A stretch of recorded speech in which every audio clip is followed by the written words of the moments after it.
Hi, we are Tripzy. Thank you so much for taking the time out of your day to listen to our business pitch. We are a travel planning app for Gen Z mainly, as far as procrastinating and efficient travel planning. So I'm Lauren Severn. I am the CEO of Tripzy. I pride myself in my skills in marketing, management, finance, and a little bit in app development. My name is Maren McCleary. I am the CMO. I have skills and experience in digital marketing, market research, and supply chain management. My name is Reina Nava Carvajal. I'm the CFO and I have skills in financials, data analysis, and risk management. Hi, I'm Gavin Mockett. I'm the app developer and I'm helping bring this project alive.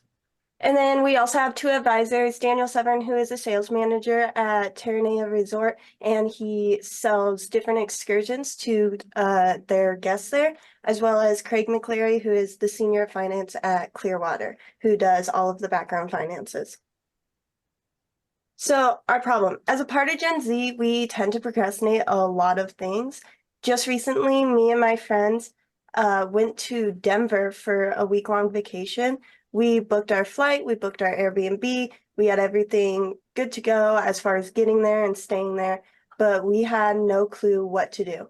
None of us had ever been to Denver, so we looked up on Google best things to do in Denver, and all that came up there were like super, super expensive tours or the little kids museum downtown. It was all sort of like boring things to do.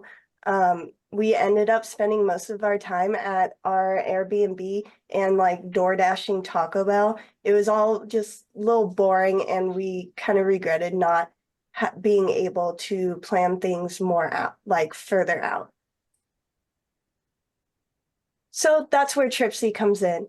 Tripzy offers a fast and easy and fun way to book or find different activities to do within the day or within the next few days in an unfamiliar environment. Tripzy takes the convenience that doesn't really exist in travel planning and makes it there for Gen Z who don't really tend to have much experience planning their own trips. So what actually is Tripzy? Tripzy revolutionizes travel planning by providing a seamless solution for discovering the most exciting activities in unfamiliar destinations. No longer do Gen Z travelers have to endure tedious Google searches or make stressful last-minute decisions. With a user-friendly interface inspired by popular swiping dating apps, Tripzy empowers users to effortlessly explore new and unique experiences in their chosen city.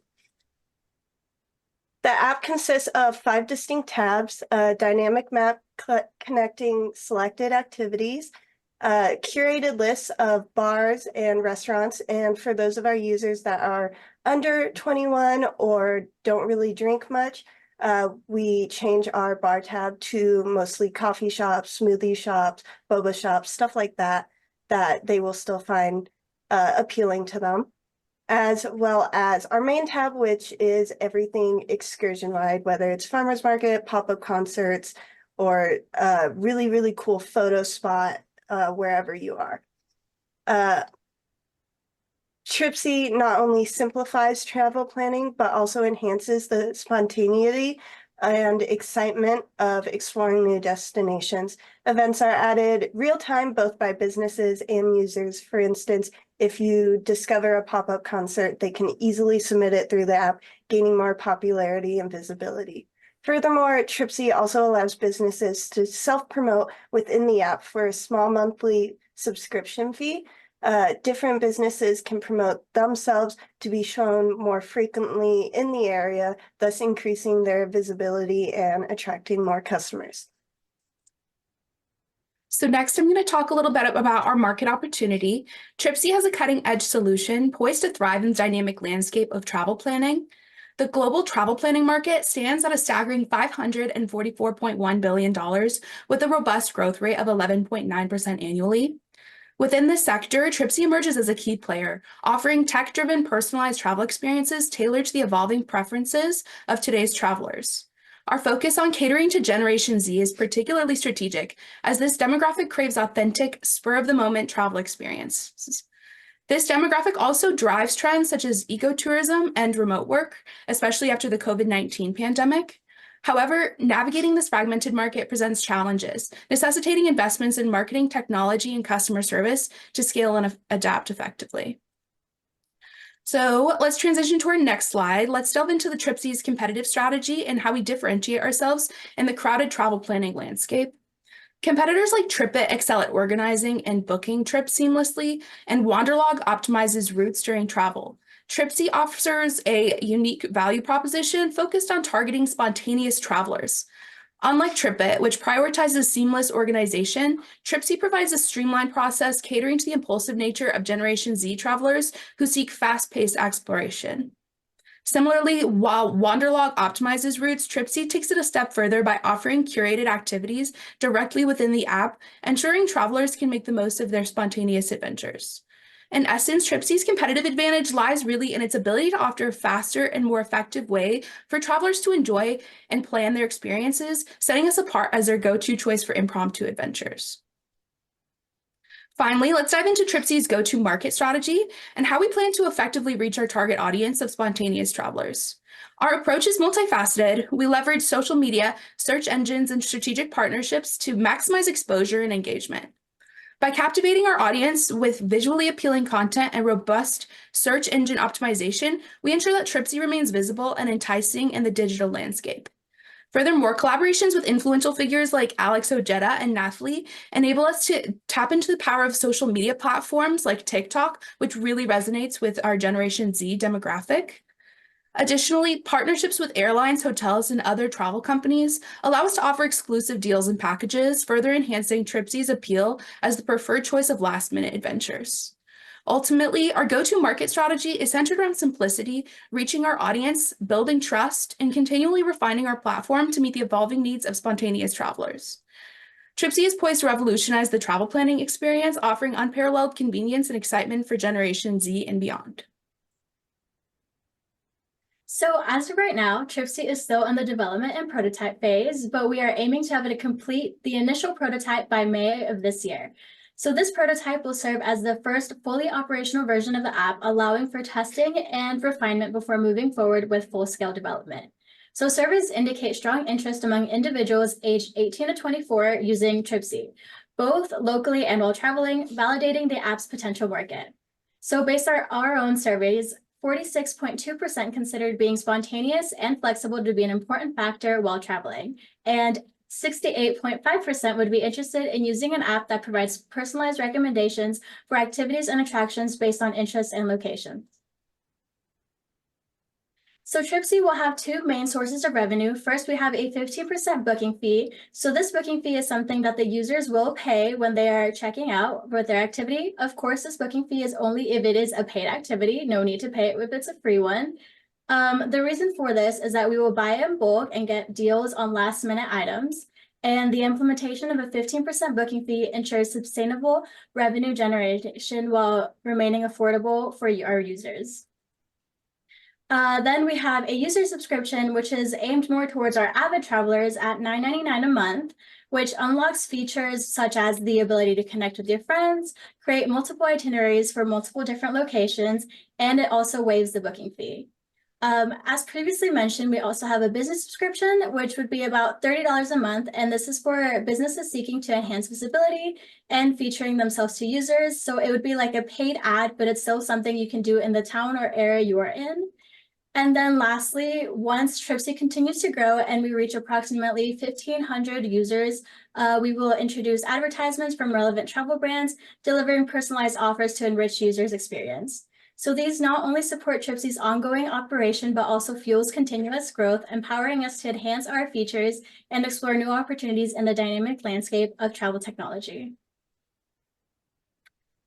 So for our funding, each founder will initially invest $10,000 to kickstart Tripzy. However, to fully fulfill our vision and cover cost, we are seeking an investment of $750,000.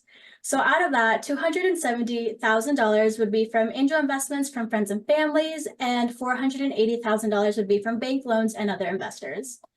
So our money would be divided into 3 different categories. So firstly, $500,000 will go towards marketing. Since we understand the importance of reaching our target market, we will be on platforms that Gen Z uses the most, like Instagram, TikTok, Snapchat, and Twitter. So this investment will significantly boost brand awareness and attract new users to the platform. 140,000 will go towards product development, which will focus on the second phase of app development to assure smooth, efficient, and enjoyable experience for our tech-savvy travelers. And 150,000 will go towards general operations, would be directed towards our operational costs, including general management expenses and key personnel hires. So these investments are crucial for laying a strong foundation for Tripsy's success and sustaining its growth trajectory. Thank you. Thank you so much for taking the time to listen to our presentation, and we really hope you consider us for the Herbert B. Jones Best Tech Venture Merit Prize. Thank you. Hey, I'll start us off. This is Kelly. Really cool presentation. I really enjoyed reading the business plan too. This is an exciting, really kind of very interesting thought around travel. And I'll say, as someone who's not Gen Z, I'm a millennial. I think this is appealing to me as well. So just point a note. I think there's appeal beyond the Gen Z market there. So from the pricing model, the subscription costs, things like that, was there any research done beforehand on willingness of the target market to pay what the subscription cost is estimated to be? Is there a high degree of confidence that that's priced correctly? Yeah, so we sent out surveys with many people that travel, whether it's for business or for work or just for leisure. And we found out that a majority of people that are having to travel for business are more willing to pay a small $10 monthly fee, since they are going to all these different places every week or every other week, something like that. It was around 65% of people that are traveling on a regular basis were willing to pay that $10 fee, just so that they could get the fee of if they did book something waived. Excellent. Okay, thank you. Hey, I was going to ask a question about kind of the market size you guys were looking at too, and great presentation. It was absolutely gorgeous. Loved it. For when I'm thinking about, travel, especially something like this where it's like a monthly fee, when I think about traveling apps, a lot of times I'll get them for before I go and then I will stop after. What percentage of Gen Z has the finance to travel year round? And how did you break down and how did you find that kind of market? Because I'm trying to think about, for that specific, if you're going to target that specific market, what kind of expendable income do they have and what percent of that goes to travel, and really nailing down on that group, because those would be the people who are using this month after month. How did you kind of how did you look at the market for those areas? So for those of Gen Z that don't have a job or any need to travel consistently, we know that it'll be a lot harder to get them to consider a monthly subscription. However, we also know that the rate at which people will buy the subscription for 1 month and then they'll lose it until they come back, in the summertime or whatever, is very high. Hence why we also have the 15% booking fee, because if with Gen Z our spendable income is a lot lower than millennial and baby boomer and etc. Even though we have gotten a lot of interest in multiple different generations like Gen Y and millennials, they tend to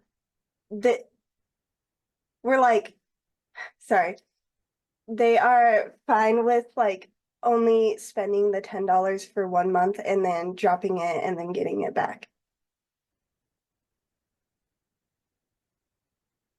Okay, great. Thank you.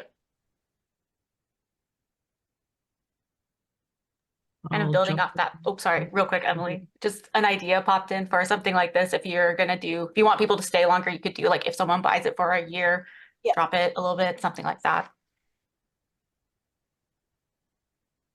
Great presentation, you guys. Your slides are very good to look at. You can tell a lot of work went into it, so great job. So as someone who lives abroad and travels quite a bit for business and just for fun, I think this is a very great idea. Quite a few times we've gone on a trip and stared at each other saying, I don't know, what do you want to do? What do you want to do? Yeah. So I think there's definitely an opportunity here. I just had a few questions. So do you guys have an approximate, or in your interviews, do you know how many trips per year your target market is taking? Yeah, on average, we interviewed a lot of college students and like Gen Z that have been in the workforce for at least 2 years. And for all of the college students, they tended to go on vacations about 3 times a year for summer, winter break, and spring break.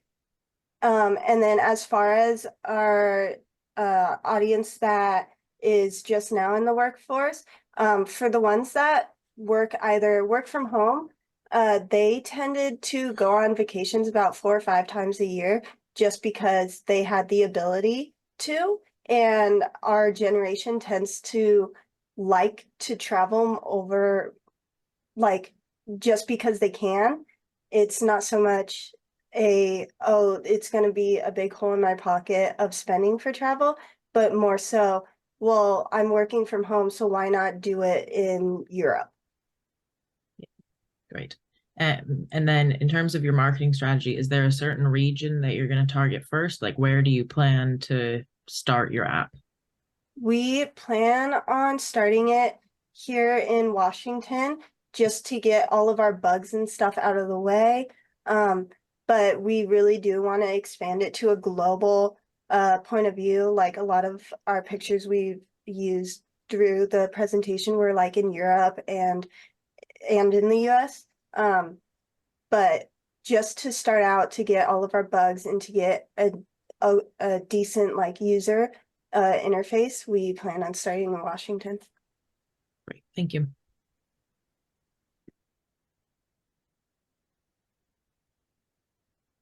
Quick question from me.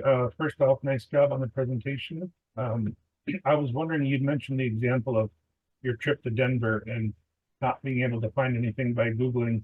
From a technology standpoint or app development standpoint, can you talk at all about, are you using AI, or what sort of approach are you thinking about taking to curate these experiences? So in terms of the app development side, the focus is using a lot of databases like SQL, and then taking that data and parsing it into a way that will be tailored for each user.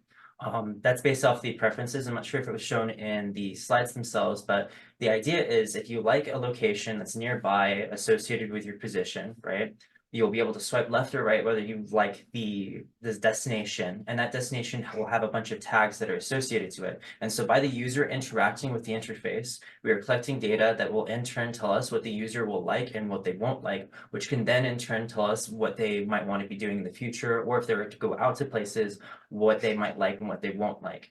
And so there's not really any crazy crazy need for AI or any of these technologies to be pushed forward, because the basis of it is that it's like they had presented, it is like a dating app, except instead of for a person, what you're tailoring towards is a place or a scenario. And another great point and fact that I think was kind of not given enough merit is in terms of the free model as well. The great thing about something like this is that you can do this anywhere, and that since it's based off of your location, you will be able to find things even in your local area, which will help user engagement in order to encourage people, for when they do go for the travel, realize that this is a great option to use in the first place, which is massive in terms with scalability.